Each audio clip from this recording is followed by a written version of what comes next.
Welcome back to NostalgiaCast. I'm Johnny Craddock. And I'm Darin Lundberg. And today's episode, we're going to talk about Mrs. Doubtfire, 1993, directed by Chris Columbus, starring Robin Williams, Sally Field, and Pierce Brosnan. But before we do that, Darin, let's do a quick recap of our last episode. We had a guest on. Was it Chris? No, James. Sorry. James Coddington, yeah. I always get it wrong. I don't know why that is. Yeah, Chris. Well, eventually we'll have a Chris on, I guess. But yeah, James Coddington, just or that Tony Scott guy, as he's known on Twitter or has been known. Just guy, or as I remember him as the drummer. He was a drummer. You guys bonded. It's nice. We did bond. Yeah, that was fun. Because usually you bring on your actor friends, and I'm like, yeah, like I listen to you guys how you met, like in an acting class. And I'm like, yeah, I've acted once or twice, and that's how we bond. So it was nice you doing that instead. But yeah, James is a good friend on Twitter. He's very positive. He's Spielberg, Tony Scott, like a bunch. He's just he's building a reputation as that Tony Scott guy. Like he picks a director and he just loves them to death and goes through the filmographies. And like we talked about, I chose Crimson Tide for him because it's my favorite Tony Scott movie. So I just thought, well, if we're going to talk about Tony Scott, I want to bring James on. We did that, and it was really a fun conversation, just all about the meanings and the acting and kind of the weight that the movie has and the reputation of it being an action movie, even though there's hardly any action in it. Yeah. And it's fascinating is that it feels like an action movie. Yeah. Even though it's technically just two guys just arguing. I just remember feeling like, wow, I forgot how good this movie is. Oh my gosh, this is a really good movie. Yeah. So if you haven't seen it, check it out. If you want to see our episode, go find us. You can watch it with our conversation with James, and let's go ahead and move forward, and let's talk about Mrs. Doubtfire. We do have a guest for today's episode, a good buddy of ours, Dave the Nuge Nugent. This is the second time joining us, and but before we get into it, let's go ahead and watch the trailer. Okay.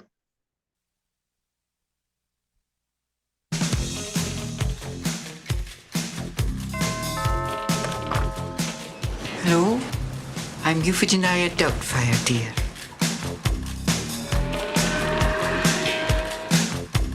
Bon appetit! It's homework time. You can't imagine what it was like being married to Daniel. He sounds like an absolute stallion. Daddy. Hello, dear! How? Mayday! Robin Williams, a man who'd do anything. Back off! God, it's hot in here. To see his kids. Oh! Mrs. Doubtfire. My first day as a woman. I'm getting hot flashes.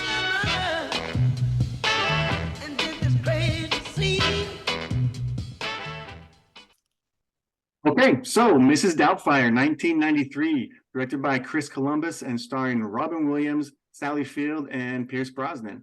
We want to welcome our guest to the show this episode. Welcome back. We want to welcome back our guest. Exactly. We have a returning guest, David Patrick Nugent, or the Nuge, as we like to call him, or he's known in many certain circles.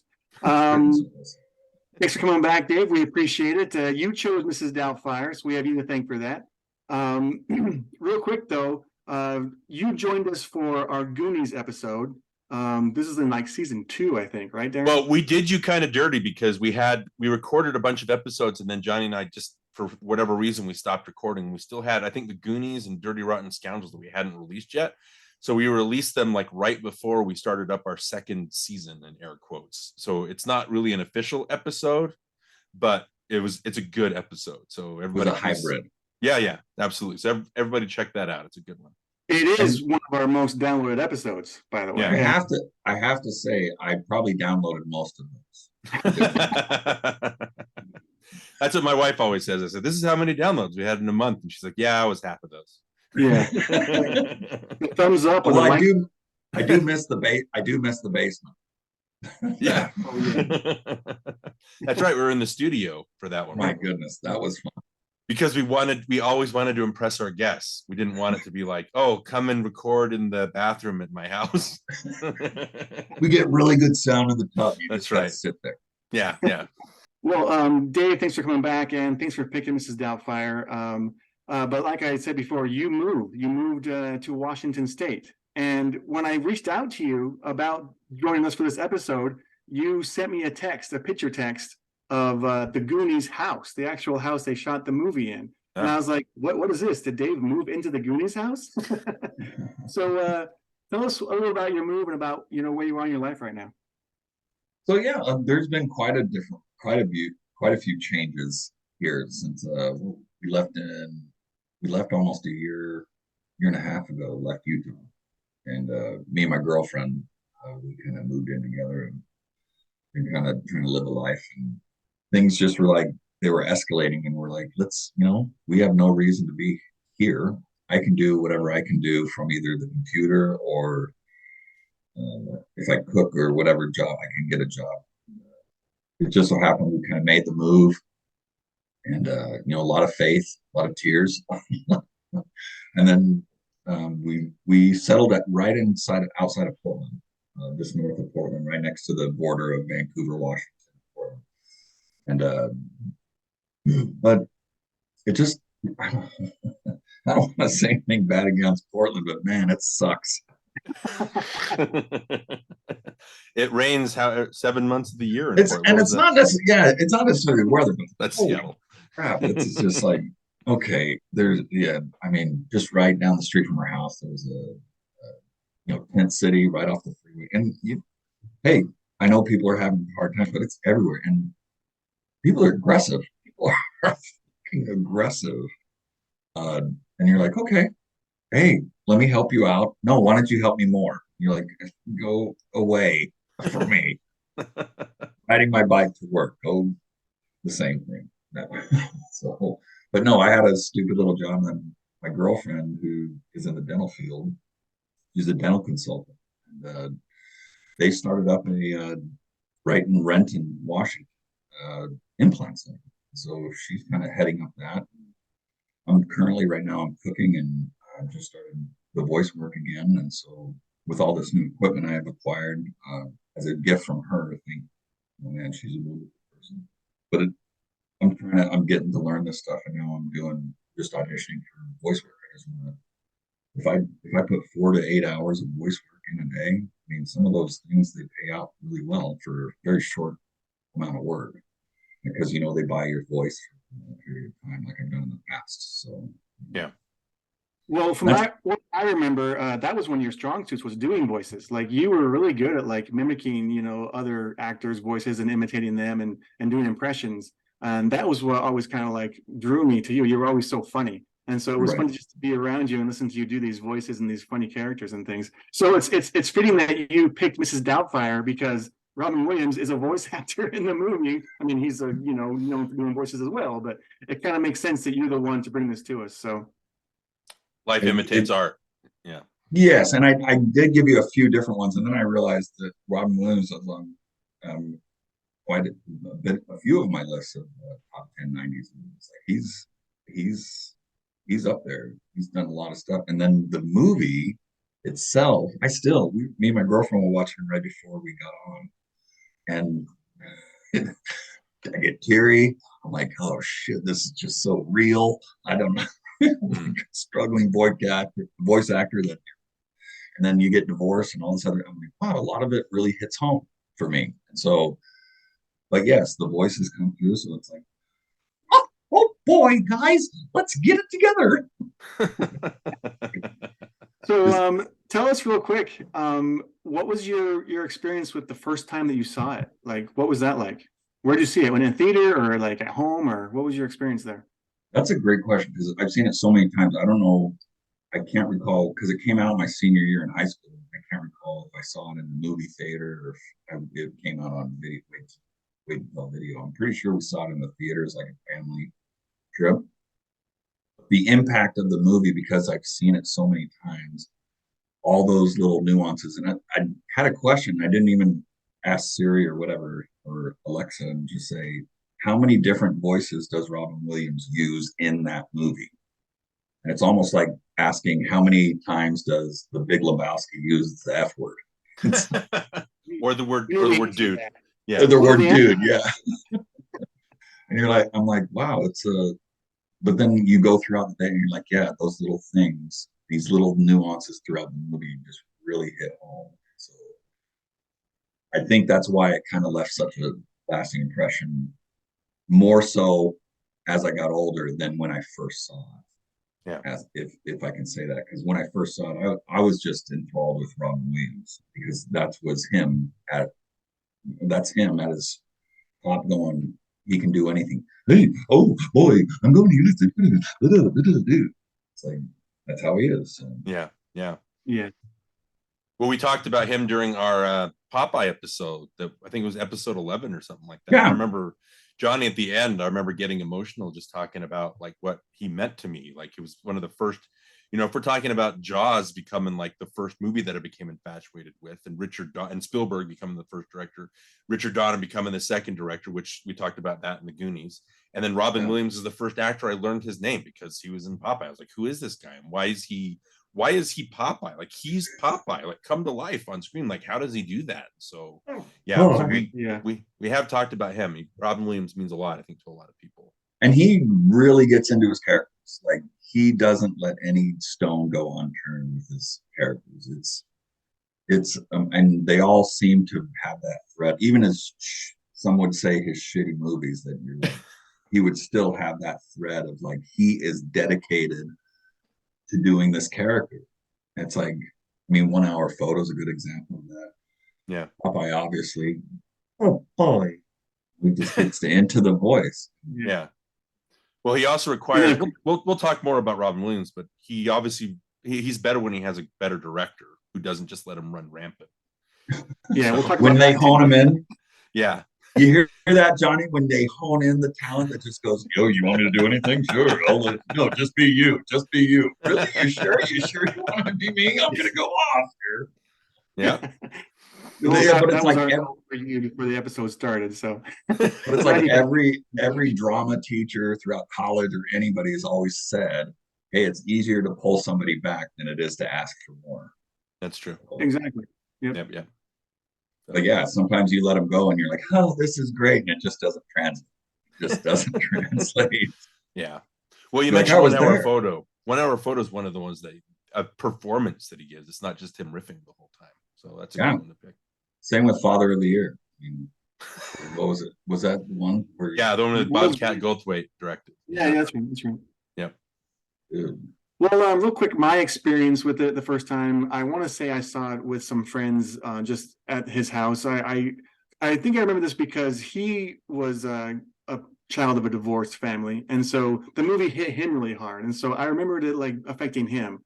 I remember enjoying the movie, but I didn't really get like crazy, attached to it. I wasn't like super fond of it. It was just kind of like, oh yeah, that was fun, but it didn't really affect me the way it affected my friend who had been going through, or his parents had been divorced. And so it was something that he kind of like you, it was personal for him as well. But that's my memory of it as far as when I first saw it. Darin, what about you? Yeah, I don't have deep history with it.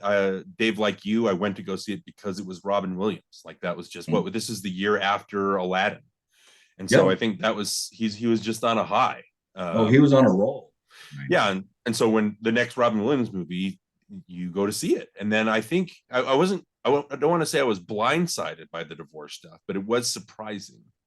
And obviously, when we talk more about the themes and the depth of the movie, we'll go more into that. But that was the shocker, walking out of it thinking, oh, that was more than just a regular comedy, even though it had a lot of the obvious bits. And the part where he's talking to who's the secretary that he was talking to, the Selner, like when he's talking to her and they let him just go off for like 5 minutes doing all his impressions.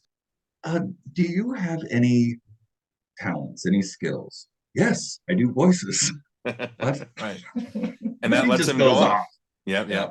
So, but yeah, and it was a big hit in theaters. And so I don't know if the comedy was what hit a lot of people or the drama is what hit a lot of people, but it was a big event movie back in, I think it was the second most popular movie after Jurassic Park in 92. Yeah, do you know how much that budgeted or how much it brought in? Let's I see. can look at it right here. Yeah, if we're looking at it, the budget was somewhere around 25 million and it made $441 million. And I think a big part of that is Robin Williams kind of, and you know, he ropes you into the movies. You can do a bunch of other stuff, but Williams is there to kind of like ease you into that. I think that's kind of what helped make the movie a hit, I think. So when I first saw it, like I said, I enjoyed it. I enjoyed the Robin Williams stick that was in there, and the moments where he gets to be himself and do the voices and stuff. This time around, I remember thinking like, well, they really want me to know this is a Robin Williams movie. I mean, I already know that, but like it starts with him doing the voices of the animated bird and all the different characters in the cartoon, and it was kind of okay. That's pretty fitting, you know. He's the genie, and he's really good at doing voices. And then you go to what you talked about, the social worker, and he does the voices and he does those impressions and things. And it's almost kind of, for me, it was kind of off-putting. I was like, okay, I already know I'm watching Robin Williams. I don't need you to keep showing it in my face. And then it happens again when he does when they dress up as the woman for the first time, and he does all the different characters like Cleopatra and everything he does. It's like, yeah, okay, I know it's Robin Williams.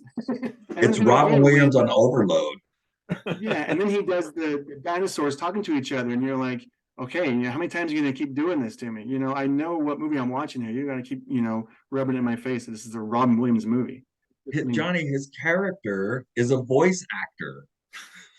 Well, I understand that, but like, he has to get a job, man. Yeah, I understand that too, but it was also really convenient that he happens to get a job at a TV studio where he can like use way in to get a job as a voice actor again. So after I package them, what do I do? Skip them. Thanks, smartass. Good luck, smartass. I just thought it was kind of too much. It was in your face, and it wasn't as funny this time around. It was funnier when I first saw it. This time I was kind of like, It didn't make me laugh as much as I wanted it to. You know what I mean? And then also, it was just too contrived as far as the script does this. It has to have this happen, and this has to happen. And so I was kind of like, I kept finding like things wrong with it this time around. And it was, even though I was having fun, watching it, I was getting annoyed that I kept finding things wrong. And so that was bugging me. What were the wrongs? Those things later. Well, just like the script, I don't like the direction that Chris Columbus is, in my opinion, not a very good director. And so a little later we can talk about him if you want, but I just had some issues as I was watching it, this time around. And one of the things, not just him being a Robin Williams movie, but like the divorce happens way too fast. Like there's no I didn't even know this character yet, and all of a sudden they're getting divorced, and I was just kind of like, where'd this come from? And they hadn't tried counseling, they haven't tried these different things to make things work yet. It's just over. And so Miranda looks really like, really harsh and really just unfeeling and uncaring. And it's like, well, why'd you marry the guy then? You know what I mean? And then you're like, why can't you give me some kind of exposition to this character and these characters in this relationship before you destroy it for me? It was just too fast, and I had a hard time with that. No, I think that's an interesting point, but when you bring that up, there's a point, and maybe it's have you been divorced, Johnny? Look, you just want to get the divorce out of the way and start the movie, really. Maybe we should have led with our histories of being divorced. The fun part of the movie isn't them going to counseling and going through they've already done all that shit. Right. But you see her true love for him the moment she meets Mrs. Doubtfire, and when they're having a cup of tea, and she's like, I seem like I've known you for a long time. And she falls in love with him again. You see what she saw about him in the beginning. That's what she saw. That's no, I said, and I understand why it has to happen so quickly. The movie has to keep going. I understand that. Right. It has to be 90 minutes. But the other thing that at the beginning threw me off was the big party that he threw. It was like it was so unrealistic, and so like, I hate it when movies do this, when they just have these wild shenanigans happen because they have to. You have to have a horse in the lobby or in the foyer of the house. You have to have gooses and chickens and bunnies running around the garden. And I was like, why do we have to do that? And why is there a kid hanging from the chandelier? You know what I mean? Like, where are these parents, and why are there's no provision at all in this party? And it just bugged the crap out of me. And it seems like it's something that happens all the time with not just this director, but these types of movies where they make this crazy thing happen, and then you're supposed to believe that that's how things are in the world. And I don't believe it. So how does it make you feel when you're watching that part? Overwhelmed? I don't like it. Like, you don't like it? And Yeah, I that's don't like that. exactly what they want. Like, it's funny you mentioned that, because when we were watching that just earlier, my girlfriend goes, "Oh my God, if I walked into something like that, I would be so pissed." Bing, that's exactly what they want you to think. So I'm Right. going to make it overbearing. And then you have the overbearing neighbor. It's like, oh, it's my job to now call the responsible parent.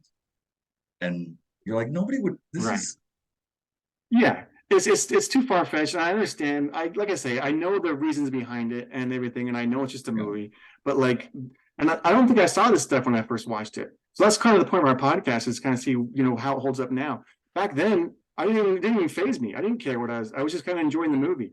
This time, I think I'm older. I'm more. I just notice these little things more, and so I'm like, that's unrealistic, and that's not how things are in the world. And why are they getting divorced so quickly? You know what I mean? I don't know.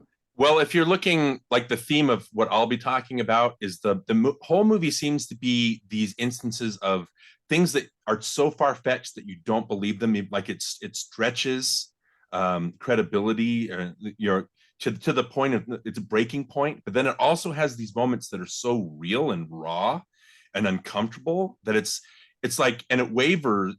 It's like a wild tonal shifts between those. But I think that the parts that hit hardest are so true and so recognizable that that's what sells the movie for me. I just thought it was interesting. And Johnny, you're right. Like, that party is, when Daniel says, "I was going to clean this up before you got home," I was like, there's no way in hell you could have done that, man. Like, what are you talking about? Because there are kids hanging from the shed. It's so overdone. And I think that's part of what Chris Columbus does. I know that he became famous because he wrote the screenplays for Goonies, and he wrote the screenplay for Gremlins. So he's a big Spielberg guy. Home Alone, obviously 90, which is probably his best movie. As far as, if you study that movie, there's a lot of details that actually work really well in that movie that you wouldn't normally notice. But I wouldn't say that Chris Columbus is a hack. If you look at the first two Harry Potter movies, all his stuff are just very on the nose for me. And that party, Johnny, you're right.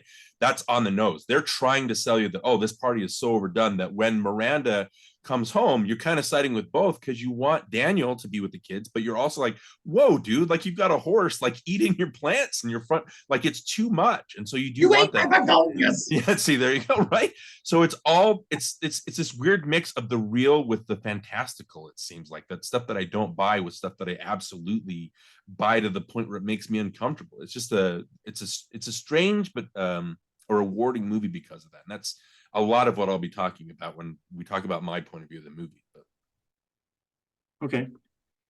Well, sorry to kind of bring things down at the beginning like that. David, let's back up. Yeah.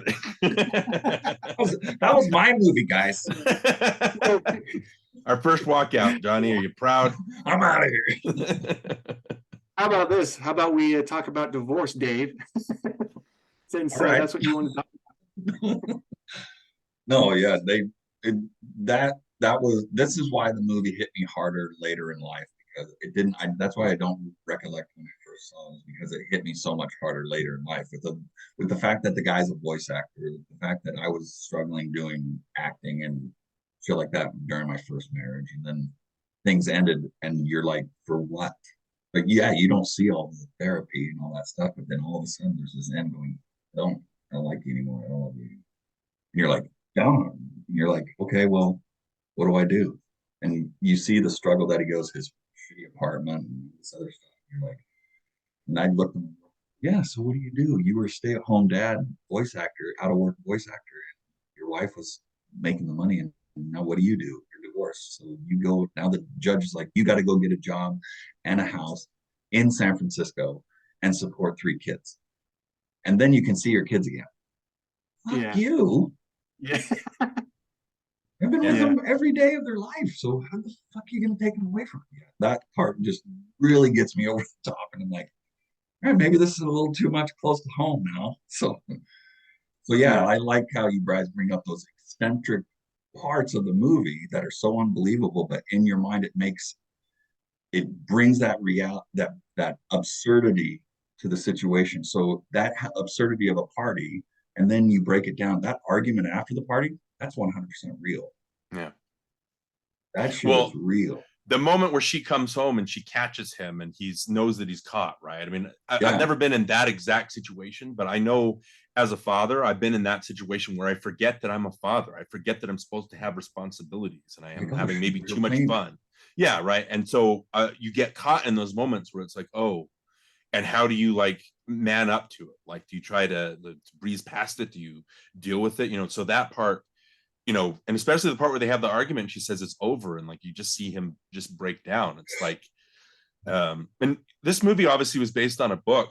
I think it was called Alias, Madame Doubtfire. Who's the author of that? It was written by Anne Fine. And at the beginning of the book, they're already divorced. They're already separated. So there's even less of a. There's even less of a thing, John. There's even less of the time. Yeah, you know, if it happens in Act 0, it probably would be better for the movie. Because I mean, they see all that, you know, it's already happened. I can probably accept that better.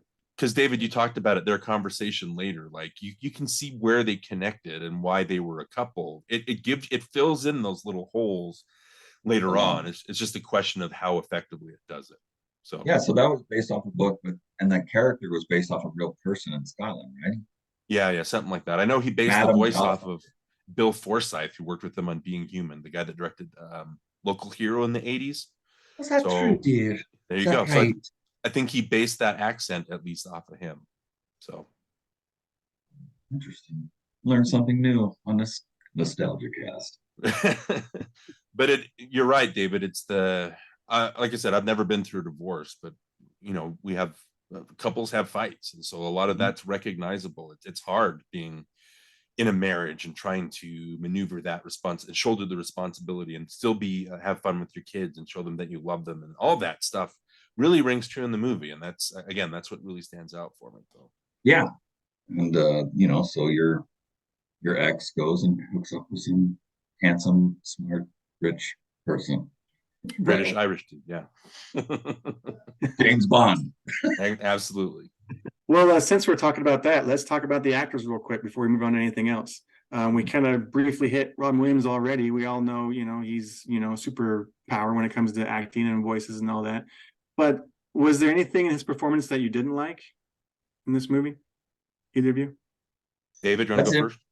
Interesting you say that, because when I was doing a little bit more background research in the movie, apparently there's like so many different takes. There's like rated R versions of the movie. There's different, you know, he went so off the rails to make it so it's like, well, if we release this version, then we're going to get an NC-17 rating or whatever. So I don't know if I want my brain is like, I want to see the true scale of what Robin Williams did to make those things that crazy.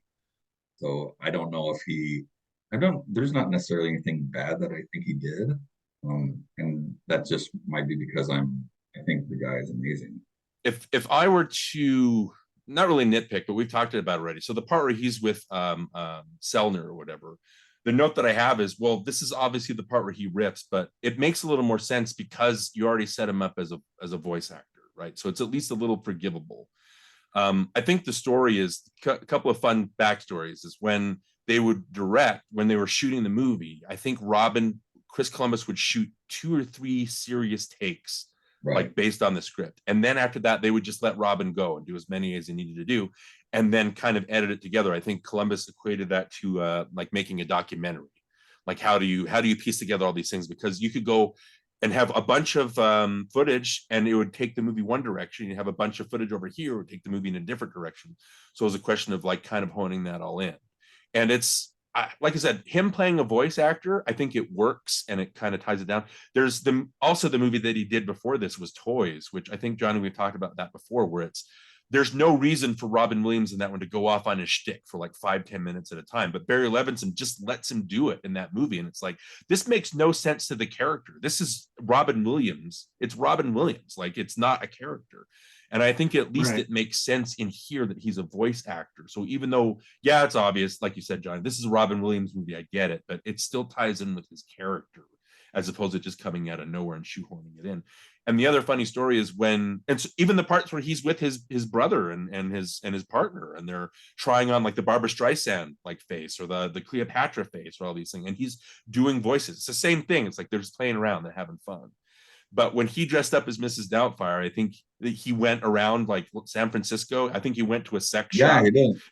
And he bought some stuff as Mrs. Doubtfire, and nobody realized it was Robin Williams. So he was able to have a lot of fun with it. I think Pierce Brosnan even says that he didn't know Robin Williams. The only person he acted against was Euphegenia Doubtfire. So he didn't know Robin until after they finished shooting, because Robin was so in character during those parts. But I think the sincerity, there are little details that he does, especially when he's talking to who's the little girl, Mara Wilson. What is her name? Matilda. no, it's Matilda. So it's Natalie in this movie, right? There's a part where she's like, "Can't you and mom just tell mom say sorry?" And he gives her a look like he's heartbroken. He has these little micro details that he gives that are so affecting, and it really sells that he loves these kids, right? He loves them and he wants to spend time with them. And that's not just the script, but you can feel that in Robin's performance. And Mrs. Doubtfire is a creation. We'll talk about why I don't think that character is believable, like, at all. But the sincere parts, again, are what sells me on that movie. And I think on this movie, the sincere parts that Robin does are the high points for me. He does the same thing in Dead Poet Society. Boys, he gives those little nuances, those little bits, and just like where you're sitting there and you just get tied into the scene, regardless of how outlandish it may be. You get tied into the reality of like, well, is he really feeling that? Yeah, like, because I am. Right, and that's Peter Weir, John, who we've talked about before this season. That's I don't want to say better, because Chris Columbus is successful enough and he's made enough movies that he's fine. Like, whatever. It's a Chris Columbus movie. You can tell it's a Chris, but someone like Peter Weir is able to take Robin Williams and get a performance out of him. And I think that's kind of the difference, even though, and this is the first movie that Robin Williams produced like himself. Like, I know he and his wife, Marcia, they produced this together, but I think that sincerity is what he latched onto, that divorce story. And that's, again, I think that's what really sells it. I agree. Okay. Well, I was going to say that some of those speeches that he gives about, like, loving his kids and needing his kids, if he like, as if, he needs air, and some of those monologues that he gives, I find they're just kind of like, not overdone, but like, you guys say you believe it. I almost don't believe it, because I'm just like, like the judge says, you're a really good actor and you're just kind of putting on a show. Yep. So I'll give you custody. That's kind of how I felt when I was watching it. I was like, well, he's just acting here. Like, does he really need his kids that much? Does he really love them that much? I mean, he acts like he does, and you're supposed to believe it. And he gives these, like, he starts getting a little teary-eyed and you get the little lip quiver going. And that's supposed to make you, oh yeah, he loves his kids. But does he really? Like, I don't know. Like, I almost didn't believe it. And I'm not saying he's not a good actor. I'm just saying, like, as the character, maybe he's just doing it because he knows he has to give that performance to the judge to get custody. You know what I mean? I don't know. So is that I didn't believe it. Do you think that's just the material that it's given? It's not, because it could be. We're going to keep saying it. It's a Chris Columbus movie. It's not quite as honed as a Peter Weir movie or anything like that. But it could be the material that doesn't. It's overblown. Yeah. It's overdone. Maybe that's why. I don't know. But at the same time, that might be done on purpose, because the judge sits there and later on he's like, I believe you're a good actor. When he loses his kids, he's like, I believe you're a good actor. And that's it. Yeah. That's it. I believe you're a good actor. So you don't get custody. And in that scene in court, like Daniel deserves everything that he gets. Like, all we know why he's doing it. And we empathize with that, but man, way too far. Far. If that happened in real life, holy done. Yeah, you deserve to have somebody crazy person there with your kids, like just watching you, making sure that you're not going to go nuts. And I think it really outlines the absurdity of, and quite frankly, having gone through it, the divorce system of, well, there, it's been known that, in a custody battle, the mother should get custody. The father is not necessary. And so, but, we think that that's changed, even in, it was in Utah. And so, like, even that's changed. So we're looking at going, we need to involve the father, but the father now, in order to do this, you have to now become everything. You have to find a house, provide, and then you have to support your kids on your own if you want to see them. So it's like this is why This is why relationships are so necessary with kids, is because it's almost impossible to raise more than 3 kids or 3 kids or more, 2 kids on your own and still have a full-time job, still have a place to live, still carry insurance for your kids. All these little nuances where you're just like, the system's really making it impossible for me to do this. But if I don't do this, then I'm never going to see my kids. If I do this, I'm never going to see my kids. Just like Miranda had to get a housekeeper in order to keep the kids. It's like, well, how come I can't have the kids and get a house, or well, you don't make enough money. So then you get into the social aspect. And see, this is the early 90s. I got divorced in 2012, 2011. So it's like all these things really still were very similar as far as the court systems go. Yeah. So that thing, it didn't seem outlandish, but and this working with actors and stuff like that, you fall sometimes, and as an actor, you fall into a thing going, I'm fucking serious. Like, I don't believe you. You're a good actor. You can cry on a dime. How is this any different? Because it's real. You're like, well, I still don't believe you. Yeah. Why? Because I know you're a good actor. Yeah. Okay. Right. I'm sorry. Well, again, the thing that makes this movie good in my view is that it doesn't shy away from the uglier aspects. That was really surprising for me, even back in '93. And watching it again yesterday, it was like, whoa, like this is really not pulling its punches and kind of sugarcoating anything. A lot of this stuff is ugly. And I think for a movie where Robin Williams dresses up in drag and does a bunch of jokes and things like that, or where he's like I said, a voice actor going on these spiels, I think it's incredible that they're able to hone down on those uglier, kind of tenser, realer moments. Okay, so what about Sally Field? How do we feel about her? I know I'm not a big Sally Field fan. I think she's okay. There's like one scene that I really like her in this movie, and that's at the restaurant where she discovers that it is Daniel, and she has that little breakdown, and she like says the same thing over and over again.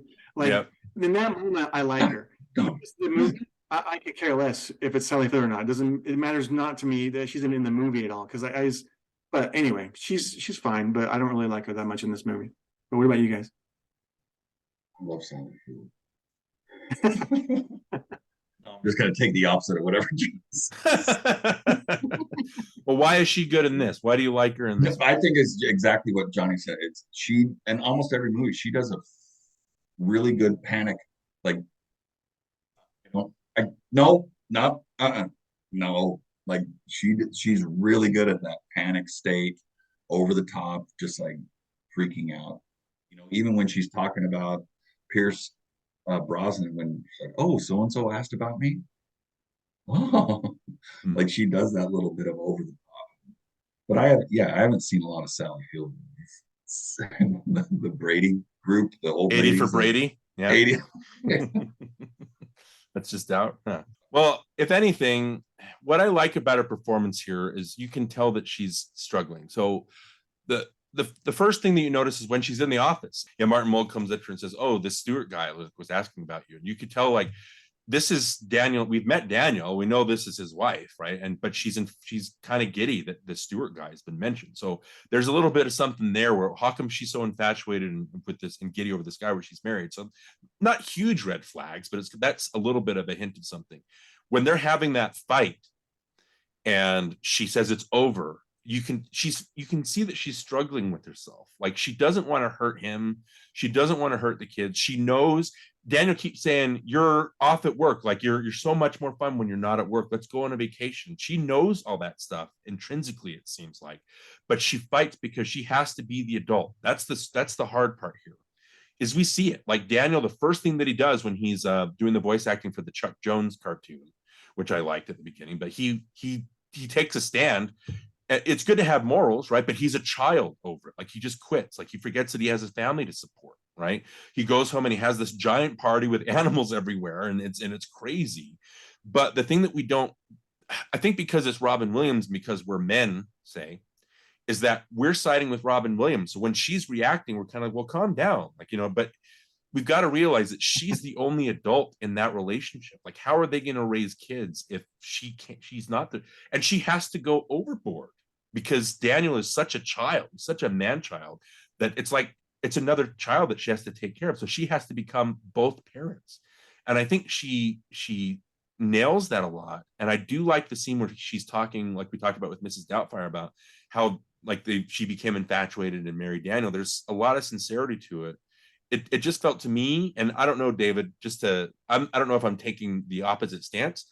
I know we get the feel of why she was in love with him. I just think that we don't know, she's not in love with him anymore, because she keeps saying that, like, this is why I fell in love with him, but it's too much. It's 17 years. They say that we've done with this for 17 years. We haven't had therapy anytime in there, counseling, and it's just, I can't do this anymore. And so we have to understand that she's in a dire position. I think she gets that across, that she's got to be the parent, but she's also got to be loving. And it's hard. It's a hard performance to pull off. And you're right. Even though anybody maybe could play that, Jonny, I think she still does a good job with the material that she has. Yeah. She was at the top of her game then. Like, well, I know there was a bunch of other stuff. Well, Forrest Gump was the next year. Yeah, like Still Magnolias. I know that was a big one for her. Yeah. So she had a good agent. Hey, you want to do it rough? Well, David, all that stuff that whole tangent that I just went on there, what do you think about that, performance-wise? Well, yeah, I think she nailed the frustration, because I've seen that. I mean, you have to side with her to the point of going, and I've had these arguments with her. It's like, well, I'm paying all the bills, I'm doing all, and you just blew a bunch of money on a party you did not need. And I have to go to work. I have to do this. I have to be the heavy, as she said. I have to, because you're not doing it. And so when those roles get blurred, when those lines get blurred, someone's like, I'm taking it all on and you're not doing shit. And so no matter what you do or say, it's not good enough, because you're not pulling your weight. And I think that's what's true with any relationship. But if somebody's falling short and not carrying it, somebody having to carry 80% of your life and doing everything, it gets overbearing to the point where you're just like, you know what? I liked a lot of things about you, but I just don't love you anymore, because you're not. I can't do it anymore. So I understand that. Yeah. So again, doesn't shy away from that stuff. That's all there. It's very. But you notice she has the lawyer. He does not. He can't afford a lawyer. She has a lawyer. Those little things, like, who's going to defend me? Nobody's here to defend me. And so I think the movie does want you to side with him, simply for the fact that she has those want eyes for the guy that's asking about her. She's still married, dude. She not liking him. She's finding everything wrong. And you know how great would it have been, you come home, it's like your son's birthday party. Oh, you did this for me? Oh, this is great. Yeah, I'm a little frustrated, but hey, let's jump in, let's play some music, let's dance and have some fun. And then we can clean it up and argue later. What would have been wrong with that? Well, it wouldn't have carried the movie's frustration as much. Yeah. If Sally Field jumped home and goes, well, yeah, the jackass neighbor called and said you were having a party again. Maybe if he just had the horse and that's it, this wouldn't have happened. Yeah, just have the horse. It's San Francisco. There's stranger things than a barnyard party. I know, Darin, you did mention you wanted to talk about Pierce Brosnan's performance. So what is it about his performance that you wanted to bring up? Okay, well, we all know that he was up for James Bond before Timothy Dalton got it, and he had the Remington Steele snafu or whatever. And Pierce Brosnan's just been a guy that's just been around. Everybody knows his face. So other than the fact that this movie doesn't pull its punches with the drama, and we'll talk about the ending, especially how it doesn't pull the punches there.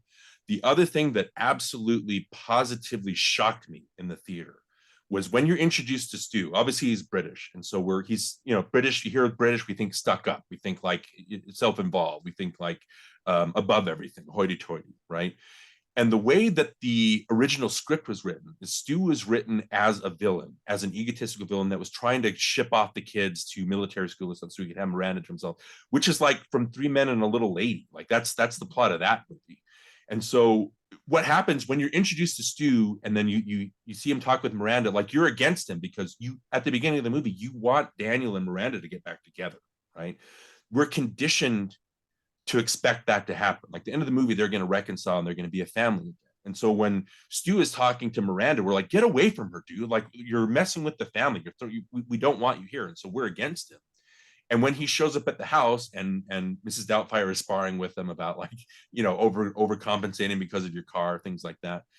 I wrote down, I was like, it's interesting at this point is that I think we're conditioned by movies and by media to think that Stu is the bad guy. Stu's going to turn out to be a terrible, no good jerk who's we're going to root for and we're going to boo and hiss. And that's where it goes because, they're at odds. Even though he's not doing anything specifically bad, we're expecting it to happen. And I think that's because we're conditioned by movies to think that. And so the part at the pool, when he's talking to his friend and he says, the guy's like, oh, that's a lot of responsibility. He's like, yeah, but if you knew these kids, like he talks about Lydia is great, right? Chris is great. Like Natalie, look at that little Nat. Like, oh, I love her to death. That shocked me in the theater because I was like, what? Like he's a good guy? Like I did not expect that to happen. And he plays the good guy. The frustration that he has with Mrs. Doubtfire from that point on. And, he says like, oh, the dad's a loser, but he doesn't know Daniel at this point, right? If you were to look at this family and these kids and obviously he's in love with Miranda, all those things, and you don't understand why the father isn't involved, even though he's right there, obviously as dressed as a woman, right? Yeah. He's not involved. And so it's like, this guy's a loser. That's what I would think. It's like, why isn't he here with these kids? Why isn't he supporting these kids? So everything that the Stu character does in this movie is so human and so natural. And it was just shocking the way that they treated him like an actual person and not a two-dimensional creep. And it goes all the way to the end, to the point where when Daniel gets drunk and he puts pepper in the shrimp dish or whatever, we don't want that to happen. It's like, yeah, go and save him, you jackass. You're the one that made him choke on this food after you heard him say he's allergic, right? It gets to that point. I just think that, and it's Pierce Brosnan. He's got this natural charm and charisma that we all like about him. That's why he kind of eased into the James Bond role. I just think that his part in here is one of the absolute high points of this movie for me. It's one of those, you have all the obvious garish stuff, but the Stu character is so grounded and so real that it sells and kind of overcomes a lot of other issues that I have with the movie. What did you guys think? Yeah, they don't mention it. Stu was he in a relationship before or anything like that? Or just have relationships? We know that by relationships. He doesn't have kids or anything. Miranda and Stu were kind of like, they were a thing. Yeah. Before Daniel. So yeah. And so, yeah, he chose his direction and never had kids. So there's that element, and I'm sure he's doing a good job at that. But yeah, he wants to get in and have the things that he never got to do with her, and she already has them. But he's sitting there like, the dad's a loser. Well, guess what? The court won't let him see the kids. Right. Legally. He can't support his kids. He can't be here. Well, no, you set that parameter where the courts now, you could have said something different if you wanted to, made it different. Like you could have given him the opportunity to take the kids, but for some reason you said no.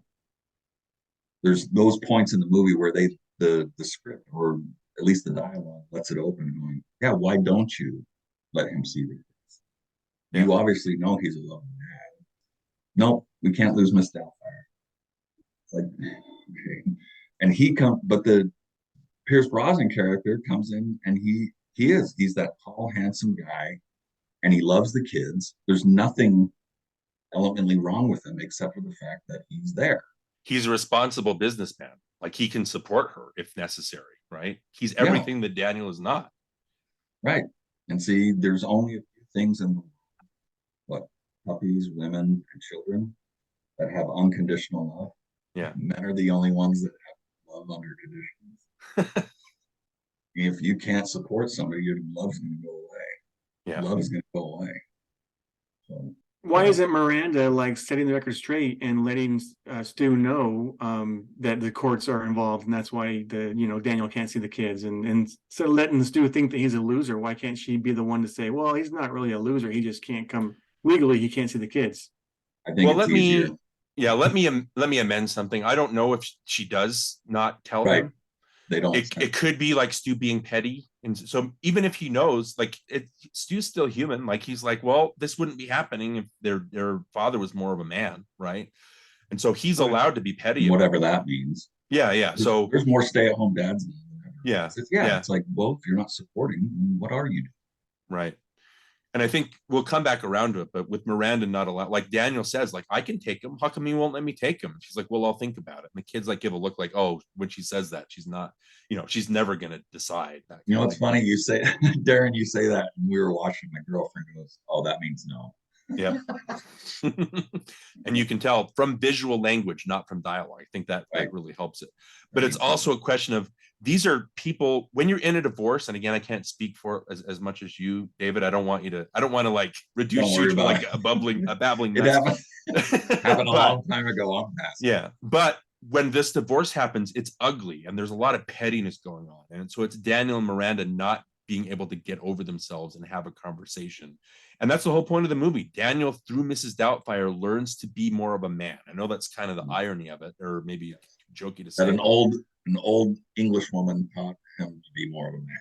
Yeah, yeah. And he learns to be a better person, and she learns to be a better person, to the point where at the end, she's even joking around with the kids when they're talking with that new housekeeper. She gives the, that kind of motion, which is more fun than she's been for most of the movie. Like, so she's even softened. But it is to that ending where it's like these two are finally able to get over themselves. And it's funny that it's Miranda that says, I don't want to do this. Like, they're going to start, let's not do this. Let's focus on the kids. And so she's the one that's the adult there. But that's the journey that they take. And it's all, again, I think that's all very well rounded as far as a story or a narrative goes. Yeah, it's a tearjerker. It gets me on the theater. Yeah. Yeah. But hey, Daniel got a career out of it. That's true. That's right. That's right. Well, we kind of briefly touched on it, but we got to mention Chris Columbus just for a second, because like I mentioned, I'm not a big fan of his. I know he's done things like, Harry Potters and Percy Jacksons and Home Alone. Maybe you can say he's earned his respect in the industry or whatever, and he's got some clout, but I don't like his movies. Like, I don't know what it's about. Just his movies, I have a hard time watching them. And so when I saw the name pop up, I was like, oh man, it's his movie. I was like, so that might have been why I was in a bad mood when it first started. Because I don't think back then I knew who Chris Columbus was. Like, I didn't really care or really care to know that that's who it was that directed it. So I enjoyed it more back then, not knowing. But now I'm like, oh, it's him, the guy I don't like. You know what I mean? So maybe that's why I formed a negative opinion from the start. But you guys have any thoughts on Chris Columbus, on his directing abilities or lack thereof? David? The directors, as far as who's doing it, as far against what's been done. So if you can say, well, that's a Columbus movie, it's like, I wouldn't be able to tell you that just from the name or whatever. It's okay, well, do I like the movie? Was it directed well? I think that the fact that they have so many different things in this movie, like dealing with Robin Williams and letting go off the cuff, I think it was a smart choice to get him to do the things that you want and then let him go. So then it just satisfies everything. And then you have all this extra material for the editors to go. I don't really have an opinion of him as a director per se, because like you said, Johnny, he's done a lot of really good things or very popular things type of thing. So, I mean, you have to give kudos for that, for doing that, getting far into the industry and actually working with some great people and making some big films. And also, so obviously Robin Williams dresses in drag. He dresses up as a woman. And so there's the little needle drops with the Walk Like a Man by the Four Seasons. There's the Dude Looks Like a Lady, Aerosmith. What was it? Frank Sinatra sings a song, right? Luck Be a Lady, I think. So Luck Be a Lady, yeah. Yeah, so there's those needle drops that every time those happen, I rolled my eyes. But I don't know if that's necessarily attacking the situation. I liked, and what did you guys think of it? I liked the bus driver part. That was a nice little nuance to have. Like, he was infatuated with her. And when he saw Daniel's leg, Robin Williams' hairy leg, like, he wasn't like, oh, I like that. Like, I like that natural look. So it didn't quite reach some like it hot levels. Nobody's. But he was a sweet old man. He was a sweet old man. And he didn't judge, right? You have the part where Chris discovers, Mrs. Doubtfire excuses herself to go to the bathroom, and Chris follows her in there and finds that it's Daniel standing up going pee, right? Yeah. He doesn't follow her, and he walks in on accident. Yeah. So it's not that situation. Again, I can't speak for it because But if you're in that situation, you're with this woman you think is an old British lady, and it turns out like it's a man, like it's not so much the uncomfortableness of that situation of like, oh my gosh, like it's a transvestite, like I'm freaking out. It's more a case of we don't know who this person is. This person's been lying to us, and I think that's what they're reacting to. But when when Daniel comes out and he tells Lydia and Chris who he is, and then like Lydia's okay with it, and then he goes, Daniel tries to get Chris to come for a hug, and Chris is like, no, like it's okay. I need a moment, right? And so the guy thing. yeah, he's okay with it. It's not, and that's it. And then they drop it, right? There's nothing really after that. You don't like doing this, dude. Yeah. No, I don't go to old lady bar. No, I don't go to old lady bar. I'm doing this so I can see you guys. So again, this is then he does it because he's making money. Then he does it on his own because it's a character that he's now portraying. Yeah, there's nothing on TV. There's nothing weird about it. It's just a thing that happens, right? I don't know. It just to me, it kind of almost skirts that line of like I don't like this, but it pulls back. It doesn't go full force into it and make it ugly like an 80s comedy might, where they were, we weren't as aware.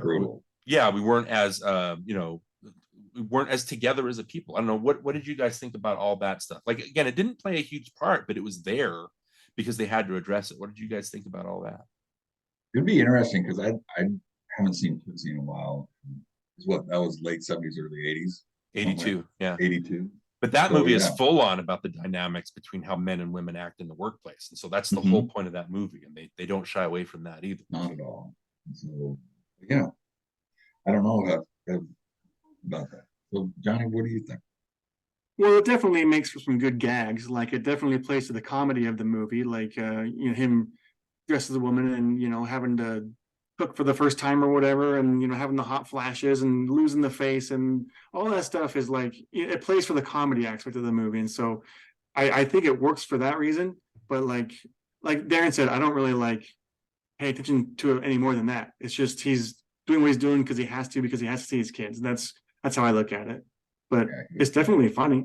Like I enjoy the scene where he does, the guitar playing with the broom, the Aerosmith. That's kind of funny, kind of fun to watch. So, well, again, it's not the point of the movie. Like I said, I can't speak for it. I just think that it could have gone in a really garish, gross direction. I don't know if you could have made the movie today with the same jokes and things like that. But and hope maybe some people can chime in comments and talk with us, and we have more discussions. But I just don't think it'd be a different movie though. Yeah. But it's not a heavy part of the movie because like we talked about the theme of the movie is divorce and separation and family. That's the whole point of the movie, the lengths we go. Yeah. So the unity of family and the problems with relationships. Well, the only other thing that I'd want to talk about is the because we talked about the over the top garish stuff, and I want to get your opinions on this. The general conceit of the movie is that this guy dresses up as a woman to fool his kids and family. I don't buy for a second that this guy who does voice work for a living will all of a sudden dress up as somebody else, and the kids will not, and the wife will not see through it instantly, right? Even though I can tell that's Robin Williams. Like I'm not married to Robin Williams. He's not my dad, but when I look at Mrs. Doubtfire, I'm like, that's Robin Williams in old lady makeup. Right. Yeah. The part, and again, I kept writing this down. The part where he changes, like Miranda's going to put the ad out for the housekeeper, and he changes the number, and then he calls her during the different voices. I turned to my wife and I said, "So, if I was a voice actor, and we're in this situation, and I called you doing voices, would you buy that for a second?" And before I even finished the sentence, she said, "No, absolutely not." And so it makes, even though Sally Field tries to sell those parts on the phone, it makes her look stupid. Right. It makes her look like an idiot. It makes those kids look like idiots because they've spent, and Daniel says that he spends so much time with the kids. Why would they not recognize that this is their dad? I don't know. I just didn't buy an instant of that. And so the point where he shows up and he's talking with them and he's spending time with them, I was like, these people, I'm having a hard time siding with this situation because I don't buy for a millisecond that they would not see through this ruse immediately. And so I don't know. It's not quite White Chicks where they look, the Wayans characters look so horrendous. They look like monsters, like from a monster movie that I don't know why anybody would, and that's the whole movie is just that stupid conceit. But like I said, you've got the serious stuff that undercurrent of seriousness that sells of that. But there wasn't an instant of this movie where I bought that this family would not see right through that disguise. And I don't buy, because the movie even sets it up when they're putting the makeup on him first, and they're like, oh, we're going to pull it back, we're going to put the wig on, it'll hide it. They go through so much work and so much trouble to change his face and apply that makeup, that I don't buy for a second that Daniel's going to be able to walk into a bathroom and within 10 seconds walk right out and be himself with no makeup on. You know what I mean? So that whole situation, that comedy or the slapstick screwball stuff at the end, I didn't buy that either, because I didn't. It was funny, but I was like, I don't buy that this is plausible. It really strained that credibility for me. What did you guys think about all that? Do you guys buy that conceit? Now I don't. Yeah, not at all. It's an outlandish thing to think that you can actually do that. But I honestly, I just think it sets up the movie for the disappointment of going, you've obviously fooled everyone. You're really good at your craft, and that's all it is you're now logged on. You're now categorized as a crazy person that will do anything. Now we're worried about it. Because you were able to fool everybody. But yeah, you look at it, you're like, no, you're not fooling anybody. My scene, you're one drop or two. When he puts the fools Mrs. Selma. Yeah.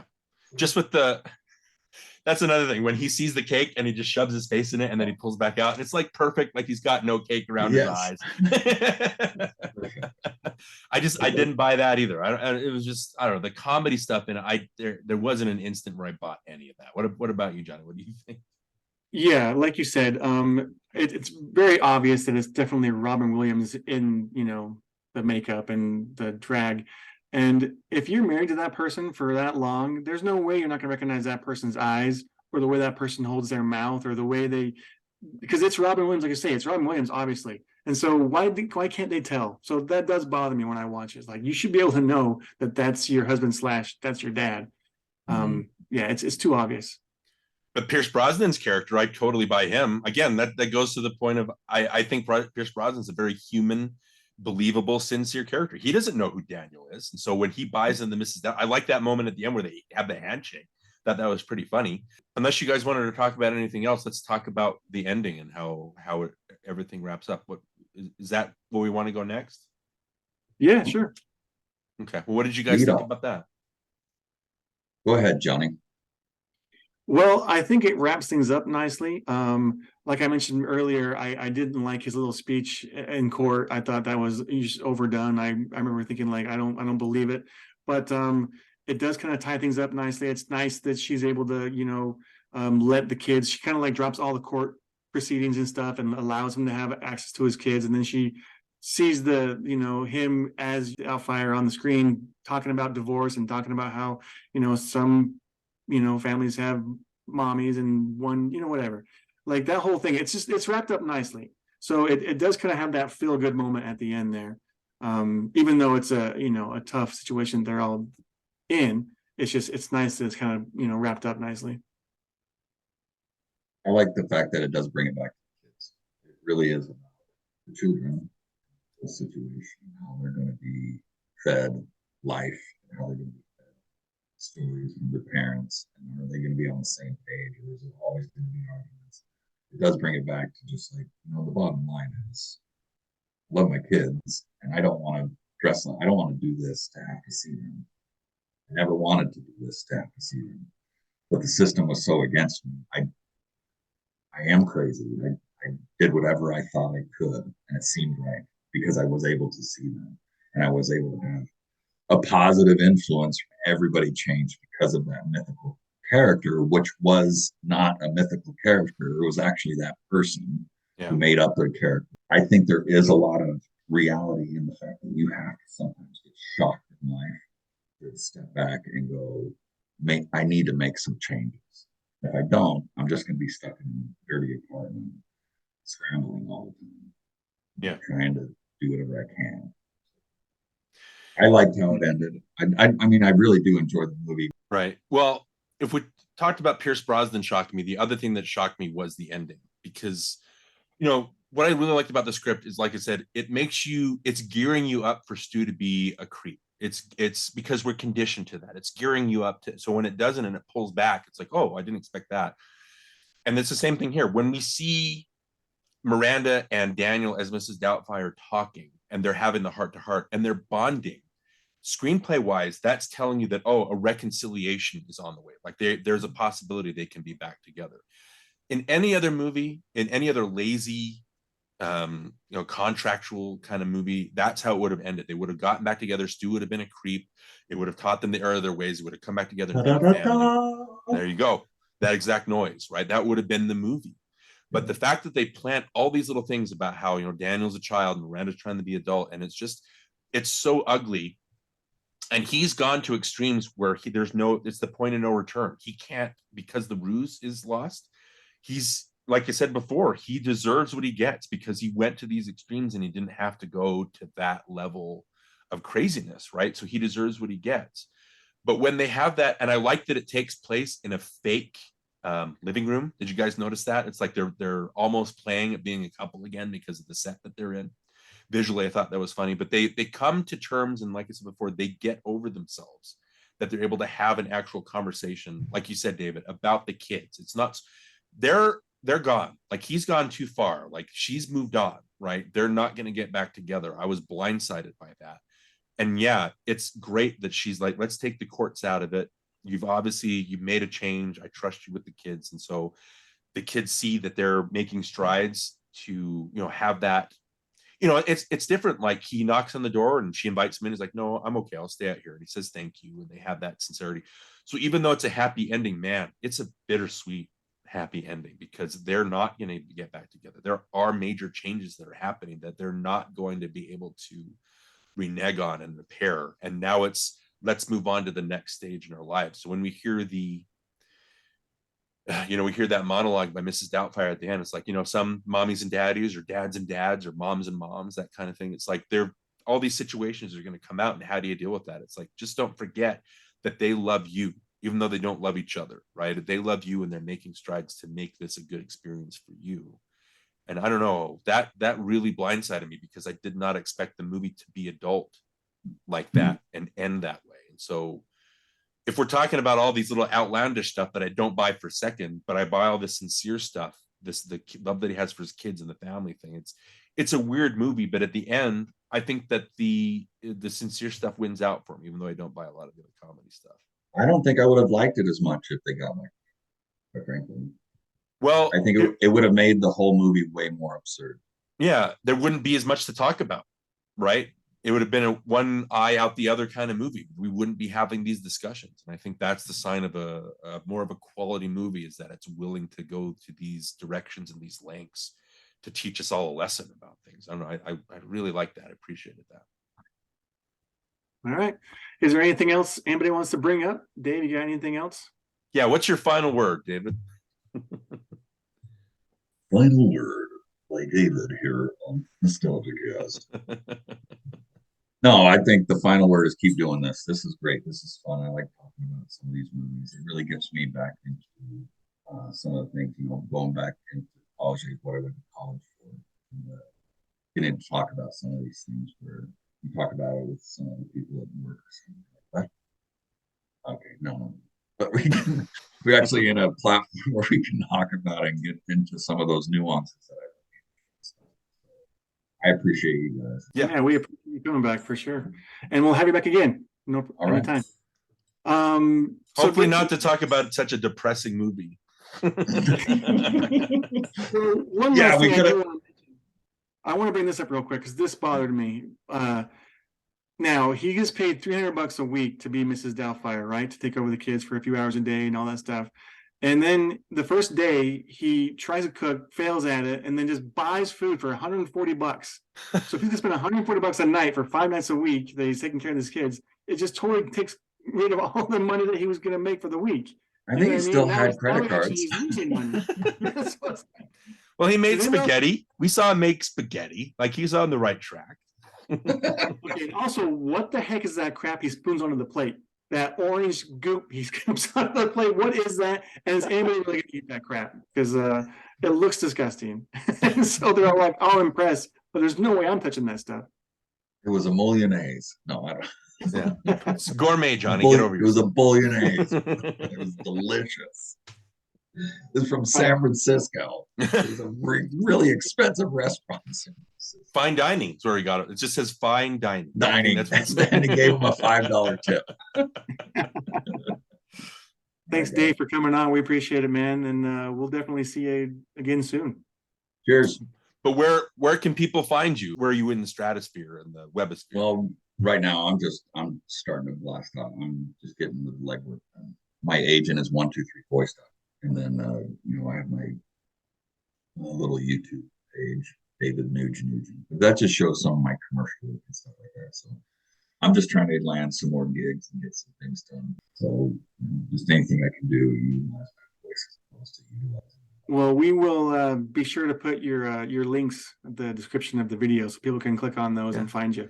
And you talked about last time, like you were on this little known show called Yellowstone with Kevin Costner, and that has really ballooned into something where they're having spinoffs and interconnected series. Yeah, maybe I'll get another walk on. That.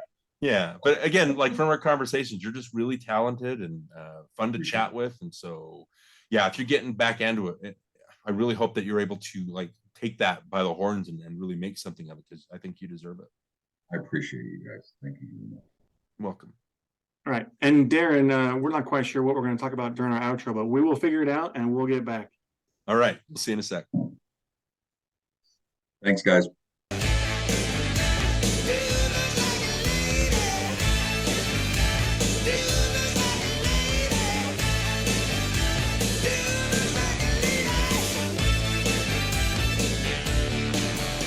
Okay, we're back. We want to again thank Dave for joining us. And for Nuge! We got to make that our chant.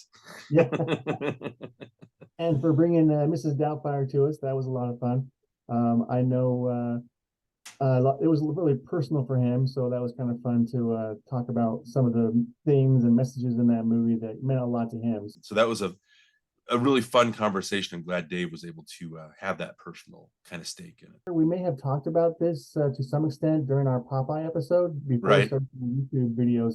And if we did, we apologize. Disclaimer up front, we may have already talked about this. But if we haven't, then here you go. Here's our top 3 Robin Williams movies. Yeah, I apologize for not listening to our own podcast episodes religiously over and over again.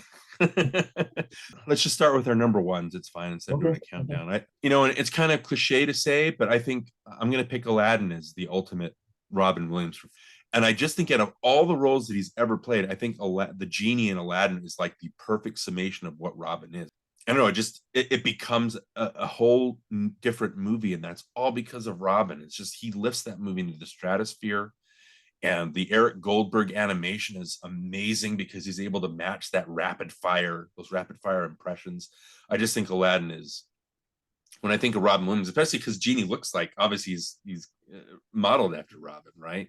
I just think that that's the perfect amalgamation of all of Robin's talents and his heart, all just on screen. Even if it's in cartoon form, I think it's a perfect fit for him. I agree with you. I think that's a really good representation of Robin Williams and his work and what he's capable of doing. It's a lot of fun. It's a fun character, and it's perfect for him. But yeah, I definitely agree. I love those songs. Those are my favorite songs in the movie, are the ones that he sings. Yeah. So I agree with you on that. My number 1 pick is my favorite performance that he's ever done. And I think it's because it's the first time I really kind of just was like, whoa, he's really good. Like, I just was amazed by his performance in this movie, and that's Good Will Hunting. I think, I know he won the Academy Award for it, and I'm not just picking it for that reason. I'm picking it because, man, I just have so much fun watching his performance in this movie. It's so tame and subdued, and he's just so in the character, and you really feel it. It hits me every time I see it, and I'm like, wow, that's a performance, and definitely deserving of an Academy Award. So obviously the joke is that when Robin has a beard, that's when he's going to give a better performance instead of just being a comedian. But so my number 2, again, I'm going to pick one with a beard. I'm going to pick The Fisher King, the Terry Gilliam movie. it's this story about trauma, but it also gives Terry Gilliam the freedom to indulge in his fantasy chops, with the Red Knight and all this stuff. And so it has the off the cuff Monty Python kind of filmmaking, but then it also has this very sincere and super dark and super like sad kind of melancholy feel to it with the story with the Robin Williams, the Perry character. It's fantastic, and I think Robin really navigates all that material very, very well. And again, it comes down to a great director being able to hone that and not just to be Robin for Robin's sake. There's a point to all the character that he has. Number 2 for me is going to be Dead Poet Society. Again, I'm going with the dramatic. I do like his dramatic performances. I think he's very funny, and I think he definitely has the comedy, chops. But there's something about his dramatic performances that just appeal to me, and so that's why I'm going with Dead Poets, because again, it's iconic for him. It's something that he, really made a name for himself doing, and so it's definitely got to be on my list. I know we talked about Dead Poet Society during our Swing Kids episode, because Swing Kids is kind of inspired by Dead Poet Society, a lot of the same story beats, that kind of thing. He's funny, but he's inspirational, and he's giving these like sentimental speeches, but Robin sells it. Okay, so I chose the cartoon, I chose the comedic, but with little darker edges. So the third one I want to mention, I do want to talk about Insomnia. It's just fascinating. First of all, it's a Christopher Nolan movie, so it's a little more somber and serious than you're used to getting from Robin. But Nolan is able to pull this like darkness and these shades out of Robin Williams. I love how, but it's a very menacing, nuanced, quiet performance, but it's all because of that bundled up energy that Robin is not able to explode. The way that Nolan is able just to keep that just all under the surface and make Robin just control himself and restrain himself. It's a fascinating, menacing performance. I love it. My number 3 pick is 1 Hour Photo. I saw this movie at the Sundance Film Festival for the first time before it was released to the public. And I got word that Robin Williams was at the screening before my screening. So he was there, and he did get up and do a Q&A and kind of gave like the whole, routine, comedy routine for the audience. Yeah. And an hour after the show was over, and then he left, and then we had our screening. So I didn't get to see Robin Williams in person, didn't get to see the whole Q&A, but saw the movie. I loved the movie. I thought it was very, very dark, but funny at the same time. But again, another really good performance by Robin Williams. And so, 1 Hour Photo. So what are your 3 picks again? Okay, so I had Aladdin, I had The Fisher King, and I had Insomnia as my top 3. Okay. I had Good Will Hunting, and then Dead Poet Society, and 1 Hour Photo. Right. Well, the other thing too is I was talking to you before we started recording is that he's got so many. There's so many to choose from. Sometimes it's like hard. It's like easy to choose our favorites, but this time, like, he has so many good performances. Almost every week or almost every other day, it seems like there's a story or a reminder that comes out on Twitter or somewhere about Robin and the kind of person that he was. So I was like, man, I am never going to stop missing Robin Williams. There's always something that's going to come up. And the tragedy of it is Robin literally spent his whole life making people laugh, making people happy, making people like the better version of themselves. And then to find out that the only person that he couldn't heal was himself, loving Robin as much as we do. And then just knowing that the saddest person on earth was him. You know what I mean? It's I don't know. It's tough to talk about. But I agree with you. He will be missed, and he was definitely a rare talent, and did a lot of good work while he was alive. So let's just remember the good stuff that he did bring to us. All right, so that'll do it for Mrs. Doubtfire. What do we have next? Okay, well, I've been watching this guy. His name is Wen Lee. He's a Vietnamese critic, and he's slowly been rising in the ranks and making a name for himself. He's like trying to find Vietnamese representation from films and things like that. And being a half Asian myself, it's been inspiring watching him. But I was finally able to build up the courage, and I asked him. He said, "Sure, I'd love to." And so we've got him coming on to talk about The Fifth Element, the Luc Besson movie, which is interesting because I remember really, really liking that movie in the theater up until the last third. Fisher King, Fifth Element. You remember it? I think I've seen the first 20 minutes like 3 times, but never the whole movie all the way through. So interesting. Okay. Yeah. So let's talk about the Fifth Element with Wen Lee, film critic. All right. Then for NostalgiaCast, I'm Jonny Craddock. And I'm Darin Lundberg. And this has been a run by Fruity. I don't know. It's hard to quote Robin Williams because there's no way we can do it as well as Robin Williams, right? It's like, oh, you cheeky monkey. I guess that'll be my quote. All right. All right. We'll catch you later, guys.